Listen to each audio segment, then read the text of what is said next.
नमस्कार मित्रों, मैं प्रशांत श्रीवास्तव आपका स्वागत करता हूं अपने YouTube चैनल श्री प्रशांत एस्ट्रोलॉजी में। मित्रों, आज हम लोग पितृदोष के बारे में जानेंगे और यहाँ पे हम लोग थोड़ा वैज्ञानिक अप्रोच रखेंगे, साइंटिफिक तरीका देखेंगे, जिससे कि कोई आपको ये ना हो कि हाँ भाई, जैसे होता है ना कि आप आइए और यहाँ पे फलानी जगह पे, नाम नहीं लेंगे अभी, कि आप यहाँ पे आइए, इस नदी के किनारे आइए और हम आपका जो है वो पितृ विसर्जन करवा देते हैं, ये पितृदोष की शांति करवा देते हैं और ऐसा हो जाएगा, या आप अपने घर में बैठे रहिए, हम आपका पितृदोष शांत करवा देते हैं। तो ये सब चीजें चलती हैं, लेकिन ये सारी चीजें जो हैं इसमें बहुत सारी सच्चाई नहीं है। पितृदोष होता क्या है, आज पहले उसको जब आप समझ लेंगे तो हो सकता है इन सब चीजों से आप थोड़ा सा दूर हो जाइए और पितृदोष दूर करने का जो वैज्ञानिक तरीका है उसको आप समझिए। पितृदोष जो होता है मित्रों, वो हम लोगों को अपने पितरों से प्राप्त होता है। अब पितरों से प्राप्त होता है तो क्या है कि अगर हमारी कुंडली में कोई दोष है तो निश्चित रूप से वो हमारे सगे भाई की भी कुंडली में होगा, हमारी बहन की कुंडली में होगा। कुछ इस तरह के दोष होते हैं, कुछ इस तरह की चीजें होती हैं कि वो एक दूसरे की कुंडली में परिलक्षित होती रहती हैं।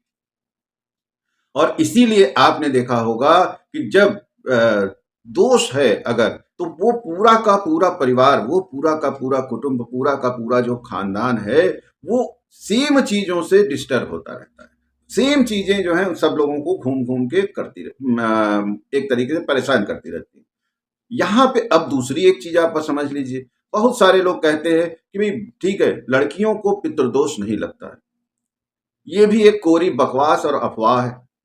देखिए क्या है, हम लोगों का जो क्रोमोसोम होता है, क्रोमोसोम जो हिंदी में कहेंगे गुणसूत्र होता है, तो टोटल हम लोगों के जो एक मानव के अंदर क्या होता है, वो 23 पेयर्स होते हैं, मतलब 46। तो उसमें जो 22 पेयर होते हैं वो सेम होते हैं। केवल एक जो पेयर होता है, 23rd पेयर जो होता है, 23वां जो पेयर होता है, वो डिसाइड करता है कि आदमी जो ये मनुष्य पैदा हो रहा है, ये महिला होगा या पुरुष होगा। केवल एक क्रोमोसोम ऐसा होता है, एक गुणसूत्र ऐसा होता है, जो पेयर होता है 23rd। बाकी सारे पेयर जो होते हैं, 22 जो पेयर होते हैं, सेम होते हैं। वो लड़का और लड़की, बेटा और बेटी, दोनों में सेम होते हैं। लड़कियों की कुंडली में भी जो पितृदोष होता है होता है। और एक बात ये भी आप समझ लीजिए कि पितृदोष कोई एक नहीं होता है कि सारे दुनिया के जितने लोग हैं सबको एक ही पितृदोष होगा। और पितृदोष अब होता क्या है ये भी आप समझ लीजिए। पितृदोष जो होता है वो मुख्यतः आपके पूर्वज जो इस दुनिया से विदा नहीं हो पाए हैं, जो आज भी आपकी देखरेख करने के लिए रुके हैं, उनसे। दूसरे वो पितृ जो आपके किसी कारणवश, किसी समस्यावश, आप बात समझिएगा, या किसी प्राकृतिक कारण से इस दुनिया से विदा नहीं हो पाए, वो अपने अपने कर्मों की वजह से। वो इसी के साथ साथ आपके कुल देवता, कुल देवी, वो बात आप समझिए। इसी के साथ साथ ये जो सारे हैं, इन सारे ये जो हमने आपको 3 पॉइंट बताया ये, और फिर उसके बाद आपके अपने कर्म जो आपकी कुंडली में ग्रहों के रूप में दर्शाए जाते हैं, दिखाए जाते हैं, वहां पे फिर चौथा नंबर जो आएगा वो आपके पिछले जन्म के कर्म। अब बहुत सारे लोगों का कहना ये होता है कि भाई गलती तो हमारे पिताजी ने की, हमारे दादा परदादाओं ने की, अब उसकी सजा हमको क्यों मिल रही है। खास करके आप देखिएगा, जो पत्नियां होती है वो ये कहती है कि अरे वो तो आपके दादा परदादाओं ने गलती करी, अब पितृदोष आपको लग गया, आप जेल रहे। नहीं, हम जो हैं वो दादा परदादा ही हैं।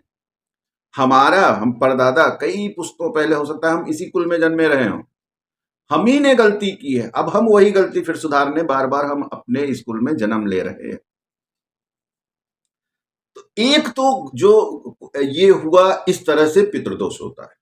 दूसरा पितृदोष का क्या मामला होता है, किस तरीके से होता है। एक पितृदोष इस तरीके से होता है कि बहुत सारे जो हमारे कुल के लोग थे, तो बहुत सारे लोग इस तरह होते हैं परिवार में कि बहुत ज़्यादा मोह से बंधे होते हैं। मोह का मतलब उनको अपने परिवार का, बच्चों का बहुत ज़्यादा प्यार होता है। वो चाहते हैं कि हम कभी मेरी मृत्यु ना हो, कभी हम इस दुनिया से विदा ना करें, हम अपने बच्चे की शादी देखें, उनके नाती-पोतों मतलब हम अपने कुल से, अपने परिवार से अलग ना हों।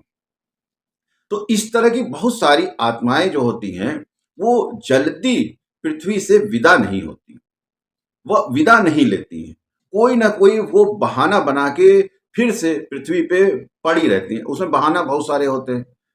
आत्माओं के वापस न जाने का कि मेरा जो वो था प्रक्रिया थी सही ढंग से नहीं की गई, या मेरी अंतिम जो वो थी ख्वाहिश थी वो नहीं पूरी, बहुत सारी चीज़ें होती हैं। तो लेकिन वो आत्माएँ जो होती हैं, बहुत सारे बहाने बेसिकली वो उनके होते हैं।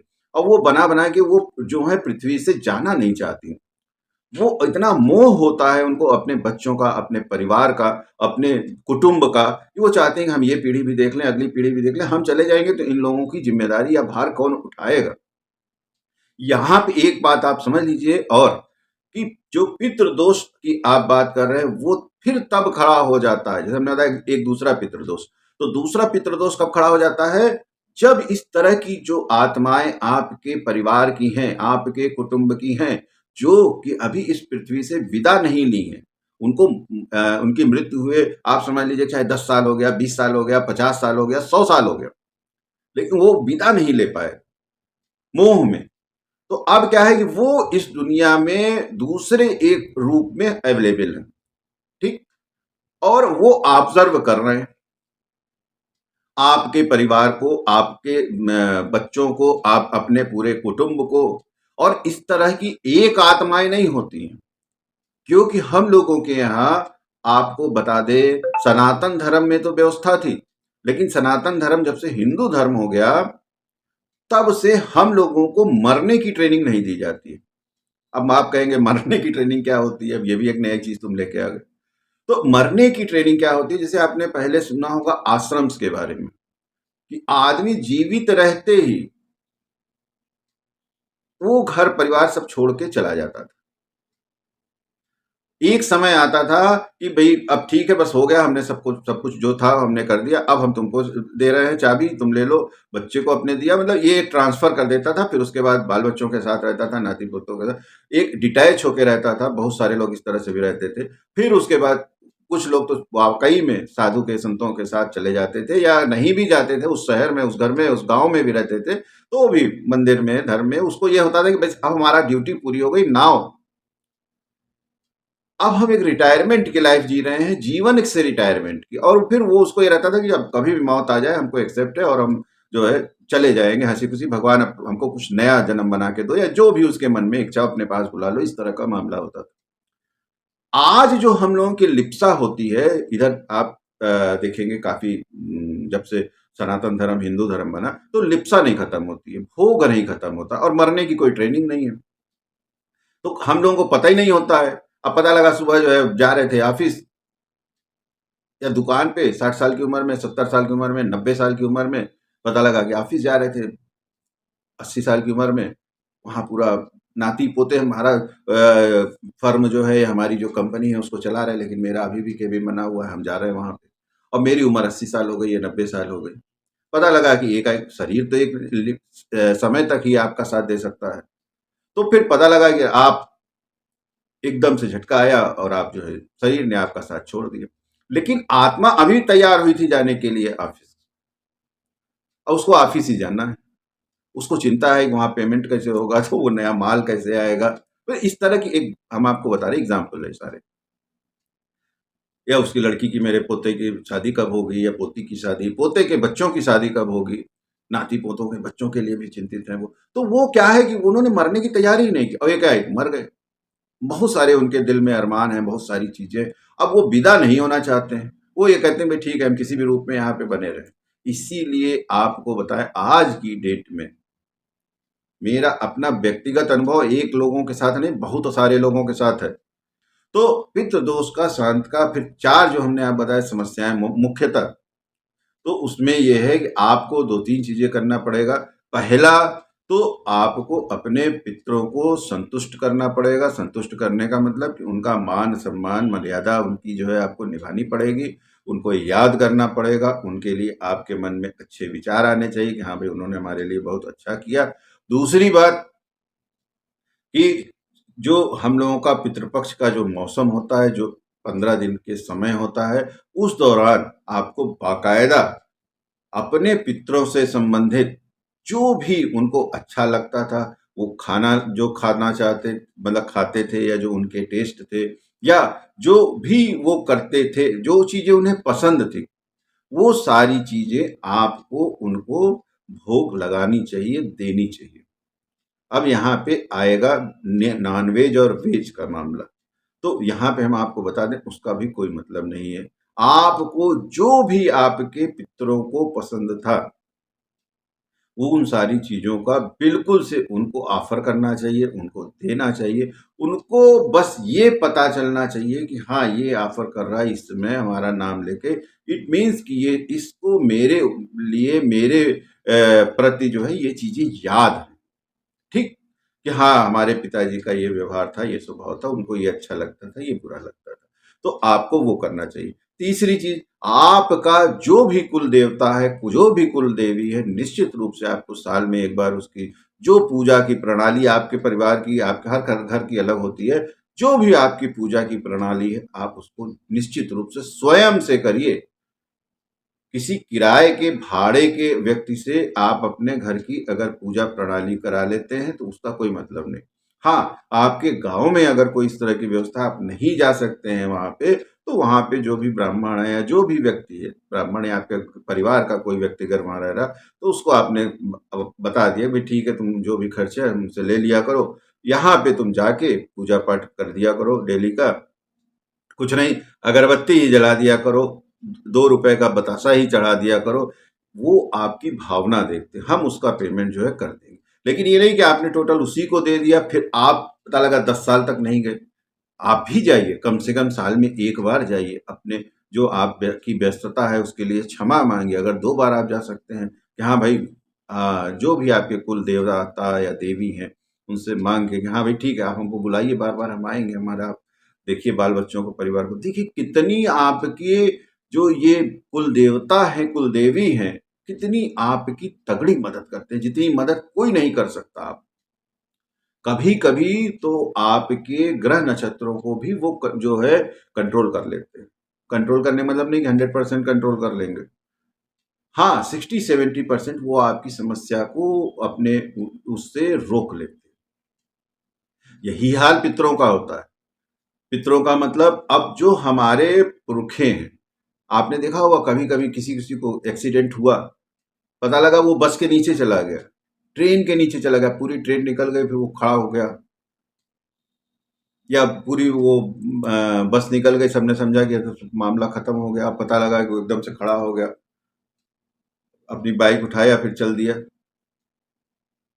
तो वो क्या है, वहां पे वो पितृ जो आपके हैं, इस तरह की जो रक्षा होती है वो केवल पितृ ही करते। पता लगा कि आपने एकाएक किसी भी, जैसे बहुत सारे लोगों का हमने देखा है कि एकदम से कोई एकाएक जैसे चेंज आया पॉलिसी में, या मार्केट एकदम से गिरने वाली है, पता लगा एक दिन पहले ठीक आपने पैसा पूरा अपना निकाल लिया, या 80% 60% आपने शेयर बेच दिया, आपके पितरों ने आपको कन्विंस कर दिया। तो ये हो गई दूसरी चीज। अब होती है तीसरी बात, जो कुंडली में आपके पितृदोष है। तो अब जो कुंडली में पितृदोष है वो क्या है कि वो आप किसी न किसी अपने पुराने जन्म का लेके आ रहे हैं। आपकी ही गलती है, आपके बाप दादा की गलती है, मतलब दादा परदादाओं की गलती है, लेकिन वो दादा परदादा आप ही थे। तो उसी परिवार में आपने जाना, जब हम लोगों को वापस आना होता है पृथ्वी पे, तो माँ का गर्भ भी जो है आत्मा स्वयं चुनती है कि इस गर्भ में जाने से हमको इतने कष्ट होंगे, पता होता है कि ये कष्ट होगा, ये तकलीफ होगा, लेकिन वो अपने कर्मों को अंडू करने के लिए, लेकिन जब हम लोग पैदा होते हैं तो फिर सब भूल जाते हैं। चलिए, अब हम लोग आगे चलते हैं। अब आई बात महिलाओं वाली, लड़कियों की, जो बताते हैं, आपको बहुत सारे ज्ञानी लोग मिलेंगे वो बताएंगे नहीं, लड़कियों में शादी के बाद पितृदोष नहीं लगता, या लड़कियां जो हैं वो दूसरे का पराया धन होती है। बिल्कुल नहीं धन होती, पराया। हमने आपको क्या बताया कि 46 जो होते हैं हम लोग के क्रोमोसोम, मतलब 23 टोटल होते हैं पेयर। अब 23 पेयर में जो 22 पेयर होते हैं वो लड़की लड़के में सेम होते हैं, केवल एक पेयर जो होता है 23rd वो डिफरेंट होता है, जिसमें कि एक्स वाई भी आ जाता है। तो ये क्या है, जब क्रोमोसोम आपके ट्रांसफर हो रहे हैं, इसीलिए आपने देखा होगा बहुत सारे इस तरह के परिवार होते हैं, खानदान होते हैं कि वहां लड़कियां कितनी भी मेहनत कर ले, लेकिन उनके जो कष्ट होते हैं अनचाहे कष्ट हो जाते हैं। जैसे कि उनको जबरदस्ती कोई बात नहीं, कोई रीजन नहीं, पति ने जो है छोड़ दिया, पूरा जीवन उस लड़की को अकेले गुजारना पड़ रहा है। तो कोई बात नहीं है, एकाएक कोई बीमारी आ गई उस परिवार में, पति की दुर्घटना हो गई, कुछ इस तरीके का हो गया, कोई नहीं है, तो फाइनेंशियल कुछ कुछ परिवार के आप देखेंगे लड़कियों को हमेशा फाइनेंशियल क्राइसिस में रहती है। तो ये जो दोष है लड़कियों के साथ भी उतना ही जाता है। और आप एक बात गौर करिएगा, ध्यान से अगर गौर करिएगा, एक ही परिवार की 4 लड़कियां होंगी तो आप कहेंगे कि अरे 4 हैं, लेकिन उनको देखो 2 तो बड़े ही खुश हैं, बड़े उसमें नहीं खुश हैं।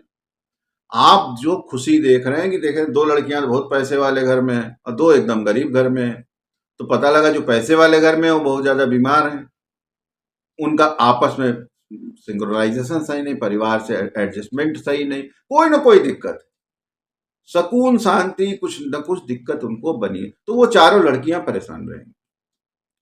कुछ नहीं कुछ, बेटे को लेके दिक्कत है, कभी परिवार को लेके दिक्कत, कुछ ना कुछ दिक्कतें बनी रहेंगी। तो लड़कियों के साथ पूरा पूरा पितृदोष होता है। इसीलिए पुराने जमाने में हम लोगों के यहाँ कुंडली जब देखी जाती थी और किसी लड़के की कुंडली में पितृदोष नहीं होता था, तो पितृदोष, मंगली मंगली तो सब बाद में आया, पैसा कमाने का धंधा, मंगली तो बहुत अच्छी चीज होती है।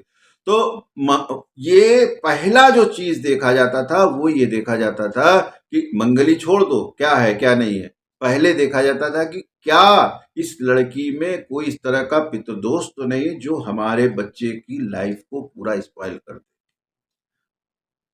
या किसी लड़के में है तो लड़की में नहीं है तो कहते थे नहीं भाई इस लड़के से शादी मत करो। जब दो पितृदोष सेम वाले लोग शादी करते थे या उनको इस तरह से मिला के किया जा सकता था कि वो एलिमिनेट हो सके, तब वहां पे शादियां होती।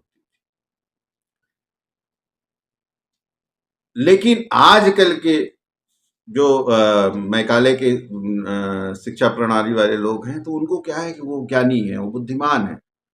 और दूसरा जो है उनको जो दूसरे का कल्चर है, हायर्ड कल्चर वाले जो लोग हैं, जो किराए के कल्चर में है, तो उन लोग उनको कुछ पता ही नहीं, तो वो बस परेशानी रहते हैं हमेशा। खैर, तो यहाँ पे आपको जब भी शादी करिए, विवाह करें आप, तो यहाँ पे पहली चीज देखना चाहिए कि अगर हमारे बच्चे में पितृदोष नहीं, या पितृदोष किस तरह का है और लड़की में किस तरह का पितृदोष है, तब फिर मैच करके शादी करना है। अब दूसरी जो चीज है उसमें ये, तो यहाँ पे ये जिन लोगों को लगता है कि पितृदोष से जो है वो मुक्त हो गए ये हैं, मान लीजिए कि चलो भाई ठीक है, इस लाइफ में हमने झेल लिया जो भी है, अब अगला जन्म हम जो है फिर नहीं, आपको पितृदोष का निवारण इसी जन्म में ही करना पड़ेगा, नहीं अदरवाइज अगले जन्म में आप फिर आएंगे उस चीज को सुधारने के लिए, और तब तक आप आते रहेंगे जब तक कि वो चीज आप सुधार नहीं लेंगे।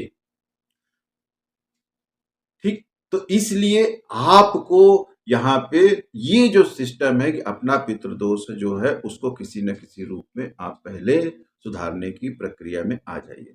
हमने आपको यहाँ पे एक चीज और अभी बताई थी कि बहुत सारे लोग होते हैं, हमने देखा है कि उनके घर में, जैसे कि हमारे एक जानने वाले थे, उन लोगों पाकिस्तान से माइग्रेट होके आए थे यहाँ, तो उनके घर में एक छोटे से मतलब वो था, पत्थर टाइप का ही था कुछ, तो वो बताते हैं उन लोग, तो बताते थे कि ये हमारे कुल देवता या कुल देवी जो भी हैं वो थे। तो उसकी उनके यहाँ साल भर में एक बार पूजा होती थी, और वो पाकिस्तान के शायद सिंध प्रांत से उन लोग आए थे, और बड़ी अच्छी उनके यहाँ पूजा वूजा सब करते थे। वो बताते थे कि जब तक हमारे पिताजी जीवित थे तब तक हम लोगों ने किया,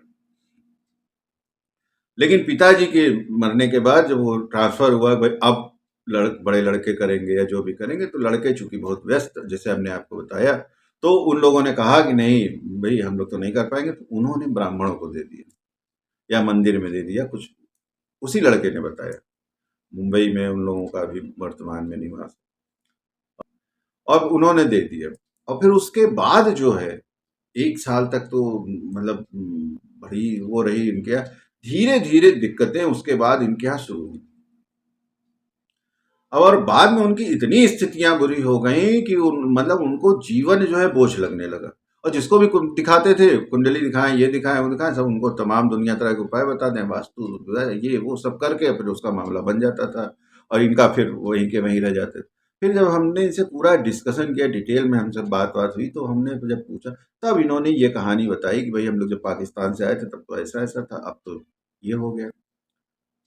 तब हमने कहा कि तो अब उसका तो क्या है, रास्ता क्या है? तो हमने कहा कि भैया पहले तो तुम कहाँ दिए थे, पहले वो अगर मिल जाए तो बहुत अच्छी बात है।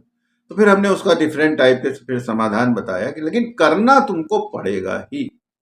और एक हम आपको यहाँ पे बात बता दें, अब बहुत सारे लोगों का होता है कि जब हम लोग पितृ पक्ष में पितरों का वो करते हैं, आराधना करते हैं, पितरों के सेवा करते हैं, तो पानी देते हैं, तो उस समय हम लोगों को अपने कुल का, परिवार का करना चाहिए।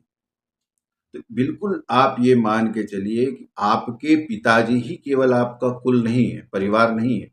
आपके पिताजी, आपके ताऊ, चाचा, जो भी व्यक्ति अब इस दुनिया में नहीं है, सब आपका परिवार है, सब आपके पितर हैं। यहाँ तक आपका जो मातृ पक्ष है, जो आपका ननिहाल है, वहां का हर मृत व्यक्ति जो अब इस दुनिया में नहीं है, वो सारे आपके वेल विशर हैं। उनको आपको प्रसन्न करना ही होगा। और हम आपको बता दें कि पूरे, हम अपना व्यक्तिगत बता, हम सबको बताते हैं, और हमारे ज्यादातर जानने वाले लोग हैं, उन्होंने इसका फर्क भी देखा। और हम खुद अपने नाना, नानी, मामा, मामी, सबका, अब उनके बच्चे क्या करते हैं उससे मेरा कोई लेना देना नहीं, लेकिन हम अपने, यहां तक कि मौसी, बुआ, हमारे एक रिलेटिव है, तो वो देखते हैं, उनसे कह रहे हैं बेटा बुआ का याद क्यों करते हो तुम, बुआ से क्या? नहीं, वो भी हमारे पितर है। अगर मान लीजिए कि कोई इस तरह का है कि उनको नहीं अभी मुक्ति मिल पाई या वो रुके हुए हैं, तो वो निश्चित रूप से जिन जिन से आपका प्रेम है, सबकी आपको करनी है। तो वो आपके कुटुंब, आप सशरीर इस दुनिया में, हो सकता है वो बिना शरीर के इस दुनिया में, तो उनको आप कैसे जो है इग्नोर कर सकते हैं? कम से कम साल में एक बार तो करिए, फिर वो साल भर आपकी मदद करेंगे। तो मेरा यही उद्देश्य रहता है, मेरा यही तरीका होता है। बाकी सबका अपना अपना अलग अलग रास्ता है, तो ये आपको करना होगा। और जो भी व्यक्ति इस तरह का प्रयास करता है कि भाई चलो हम एक बार, बहुत सारे लोग हैं इस तरह के हमारे परिवार में भी, तो उनका ये रहता है मानना कि भाई चलो हम एक बार जो है वो फलाने स्थान में जाके पितरों को स्थापित कर देते। आप पितरों को वहां मुक्ति नहीं दे सकते, आप दे ही नहीं सकते। उसका कारण ये है कि हम स्थापित कर देते हैं, आप नहीं कर सकते। आपके इतने सारे जो पित्र हैं आप कर देंगे, अब बाकी सारे लोगों का क्या होगा? या मान लीजिए पूरा खानदान मिल के जाएगा अगर उनको स्थापित करने के लिए। जैसे कुछ लोग होते हैं, ब्राह्मणों से मेरा चलता रहता है इस बारे में चर्चा, वाद विवाद तो नहीं कहेंगे लेकिन चर्चा। आप मान लीजिए सारे मिल के गए और आपने, हाँ, आपने स्थापित कि भाई हम कर दिए, अब हमको कोई पितृपक्ष में कुछ नहीं करना है, कोई काम नहीं करना, हमारे पितृ जो है सब स्थापित हो गए, हम मुक्त हो गए।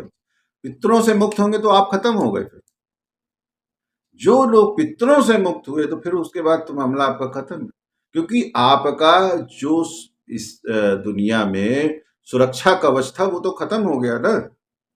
क्यों? कि जैसे हम लोगों के पितृ बिना शरीर के इस दुनिया में है, इसी तरीके से इस दुनिया में बहुत से बिना शरीर के लोग घूम रहे हैं, जो कि हमारे शत्रुओं से भी संबंधित हो सकते हैं। तो जब वो आपका कोई अहित करने आते हैं, जैसे हमने आपको बताया कि पता लगा, लोग कहते थे बड़ी किस्मत के बलवान थे, तुम्हारे बच्चों का बड़ा भाग्य था।